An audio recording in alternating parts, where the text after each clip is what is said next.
Good morning, everyone. First of all, I would like to thank the SIEM for having me here. I'm here to represent the board at the Institute of Interim Management UK. For those who don't know it, the Institute of Interim Management UK is the oldest institution in Europe for interim management and dates back to 2001, which has given us the chance, if you will, to see a few tides coming and going and a few ups and downs in the market and experience the growth and what it could be, the evolution of the interim market across the years. Actually, when the Institute was founded, as I said, back in 20 plus years ago, it was founded to advocate the profession of interim managers, which to today, I probably can tell across Europe and probably over the world, have no specific regulation. So at the beginning, the Institute has tried to lobby and advocate the profession in order to create some sort of pattern to help the profession grow. Over the years, they have succeeded, but of course, now we are at the stage where we can say that whereas we have seen a lot of situations happening into several markets and several areas, from political to geographical or whatever, we are into an unprecedented situation where a lot of factors are influencing the profession. We can define the market of interim management in the UK quite complex at the moment because of this multitude of factors. Probably the first that comes to mind, which is instead probably a bad situation in disguise, is the Brexit, which is not what we would define the issue at the moment, because actually it is true that Brexit has influenced economically the UK and has somehow created or even enhanced the uncertainty. But for their nature, UK interims have always been quite recognized internationally and have historically traveled a lot. Markets have changed, so probably if we were having this conversation 10 years ago, the most traveled markets for UK interims besides Europe would have been would be the Far East.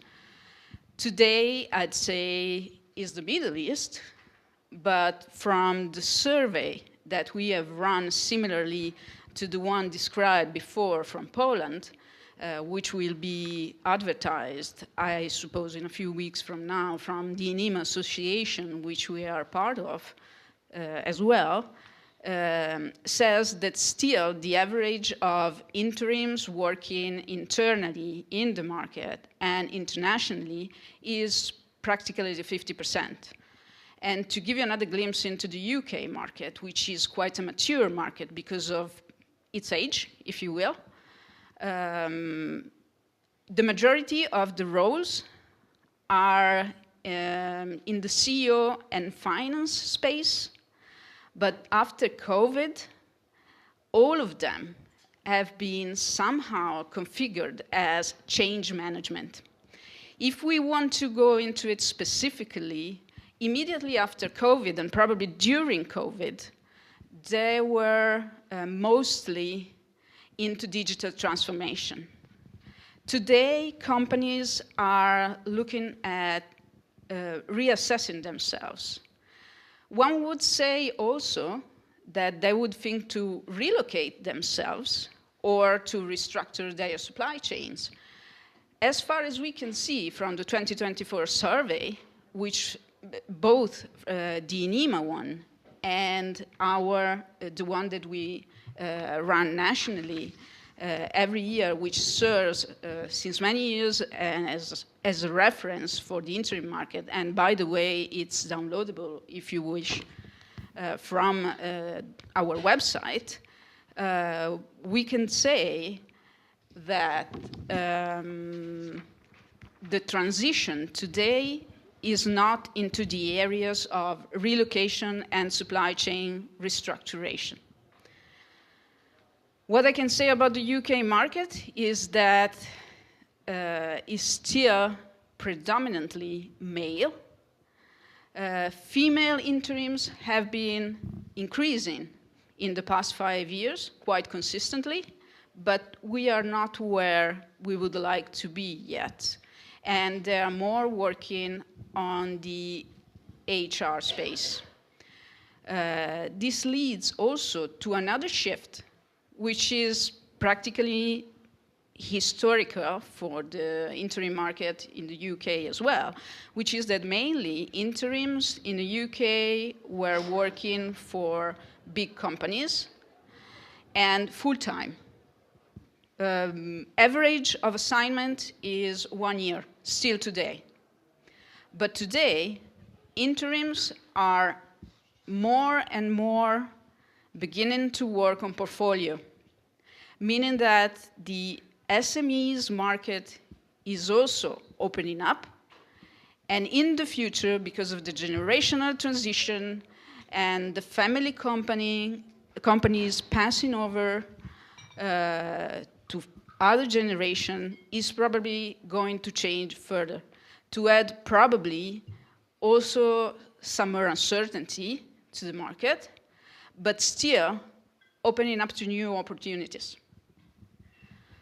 I don't want to bother you with numbers which I can pull out from the phone. I'd rather take questions if you have, and maybe... Yes, let's go to the questions about your UK market. Not only similarities, it was interesting about the female participation that you said. Jest, oczywiście, już. Thank you, Elisabetta. Just one question from my side. How do you see right now the possibility for Polish interim managers to enter UK market after they are not anymore in the European Union? Okay, there's an easy reply to that, and there's a more elaborated reply to that. Long story short, difficult. It's not impossible. It's very difficult, though, because the regulation after Brexit, as I was saying before, and probably I missed this part, and thank you for the question, by the way, is that UK interims can virtually travel everywhere. It's the opposite that doesn't work. But the market definitely is in the need of interims. I can probably see this possibility when there is a company that has subsidiaries in Poland and therefore wishes to use a Polish interim to go and start or manage or do whatever in their subsidiary or headquarters, whatever in the UK, and therefore use the cultural leverage at that stage to help the growth of the company. Thank you very much. Applause for Elisabeth. Thank you.